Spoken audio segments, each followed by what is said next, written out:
Well, I have a question. Okay. I think, so that those are the messages you've been sending us for Yep. weeks, Yep. maybe a couple months Yep. now. Yep. And we've seen the numbers go up and up and up, and now we're in the position where we are now that the CDC and the White House Task Force has recommended to you.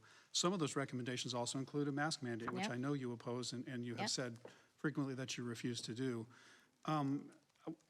I think people are asking why. I mean, we're getting in a worse and worse position, and you just give us the same message of personal responsibility, and it's just not working. Well, what we do know through the data where the numbers are at. As I said, in Johnson County in 2 weeks. So in 2 weeks, Johnson County went from 9.1% positivity rate to almost 30% positivity rate. In Johnson County, the number of those that tested positive between the age of 18 and 40 went from 59% to 91%. We know where it's at. We know where they're going. I've added additional mitigation steps to address it, and that's been over a 2-week time frame.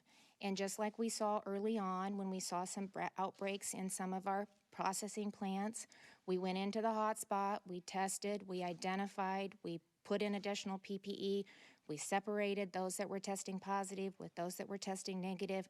We did the quarantine and we brought them back down. And so we're going to monitor this next week, and we're going to see if the mitigation efforts that we've applied starts to reduce those numbers. And if they don't, then we'll take additional steps. But right now, I feel that that's the steps that we can take. So we know that they're not, they stand very small chances of it really impacting them, and a lot of them are asymptomatic. But when you have numbers that high, David, then it starts to really drive community spread in those areas. And as I indicated, then it starts to impact healthcare workforce, which is a resource that we've been monitoring throughout COVID-19. And so that was another factor that went into us making the decisions that we made. Governor, you like Iowa,